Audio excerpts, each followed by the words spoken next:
শ্রীমদ্ ভাগবত যথাযথ দশম অধ্যায় বিভূতিযোগ ২৬ নম্বর শ্লোক। অসত্য সর্ববিখ্যানায়ং দেবর্ষিনায়ং চ নারদ গন্ধর্বনায়ং চিত্ররথ সিদ্ধনায়ং কপিলমুনি। সমস্ত বৃক্ষের মধ্যে আমি অশ্বত্থ, দেবর্ষিদের মধ্যে আমি নারদ, গন্ধর্বের মধ্যে আমি চিত্ররথ এবং সিদ্ধান্তের মধ্যে আমি কপিলমুনি। বৃক্ষসমূহের মধ্যে অশ্বত্থ সবচেয়ে বিশাল ও সবচেয়ে সুন্দর, এবং ভারতবাসীরা দৈনন্দিন প্রাতকালীন আচার অনুষ্ঠান হিসাবে অশ্বত্থ বৃক্ষের পূজা করে থাকেন।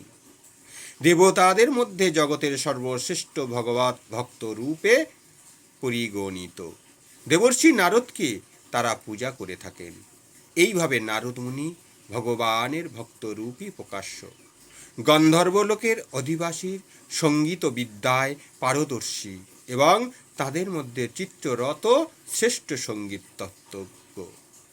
সিদ্ধত্বের মধ্যে দেব ভূতিনন্দ কপিল দেব শ্রীকৃষ্ণের প্রতিনিধি, তাকে শ্রীকৃষ্ণের একজন অবতার রূপে গণ্য করা হয় এবং শ্রীমদ্ ভাগবতে তার দর্শনের উল্লেখ আছে।